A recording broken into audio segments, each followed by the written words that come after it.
It's an investigation out of this world as the $220 million spaceport sits virtually empty in the New Mexico desert. The people who run it are still finding ways to keep spending millions of dollars on it. News 13's Larry Barker spent the past 2 months combing through a mountain of documents to reveal where all that money is going.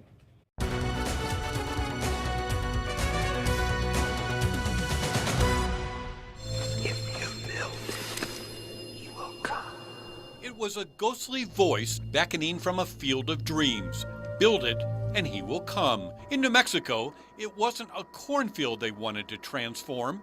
It was a spot in the desert. They said, build it, and they will come. So they created SpacePort America. The idea was to make New Mexico a leader in the aerospace industry by offering unique access to the heavens. The spaceport would be home to the world's first commercial passenger space launch facility. They constructed a runway, launch pads, terminal building, and mission control. Spaceport officials promised to send astronauts into suborbit, create jobs, boost tourism and the economy, and earn a ton of money. The grand opening was celebrated in 2011. However, the promises made 4 years ago turned out to be sky high. Today, it's quiet around here. Other than a few vertical rocket launches now and then, the spaceport sits mostly vacant. The spaceport cost more than $200 million to build. Today, it loses about $500,000 each year. Due to a slew of delays and technical setbacks, Spaceport America depends on taxpayers to keep its operation afloat. It's a $220 million boondoggle. Senator George Munoz serves on the Senate Finance Committee. Has Spaceport America been careful with public dollars, your opinion? No.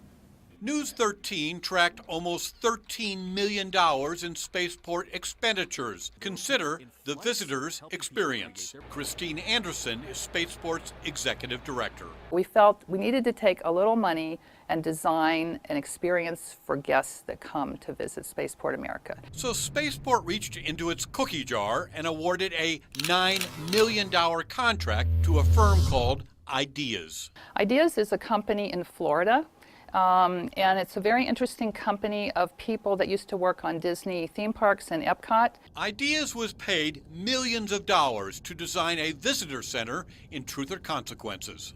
This is about a 5,000 or 6,000 square foot building with parking area off of the interstate at exit 79. The architectural team put together an animated movie showing how the building would blend with the environment. They spent years planning the landscaping, parking lots, exhibits, signs, and even ticket counters.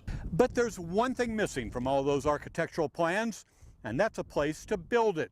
You see, the spaceport does not own this land, and they have no money to buy it.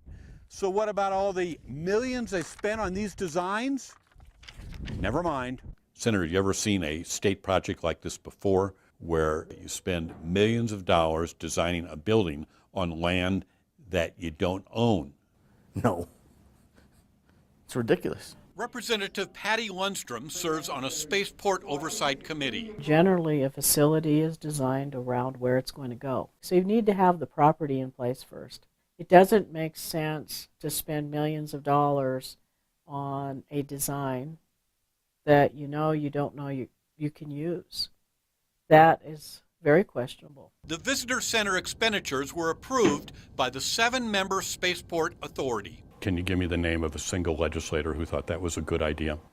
I don't brief those on this type of thing. It's none of their business? No, I don't know if they would have liked it or not liked it because I go through the board. Rather than put all those futuristic exhibits in storage, the spaceport has now decided to install them in a 70-year-old former senior citizen center leased from the city of Truth or Consequences. Ideas was also paid a few $1 million to design a 5,000 square foot welcome center at the spaceport. That includes interactive exhibits, a 3D theater, restaurant, and merchandise shop. However, the spaceport spent so much money planning the building, they don't have any left to build it. Some of the exhibits have been temporarily installed in the Virgin Galactic hangar. And because Spaceport bought equipment specifically designed for buildings it has not built, tens of thousands of dollars worth of electronics are today unusable. Now, the Spaceport's business plan calls for the facility to be self-supporting, so they hired a marketing firm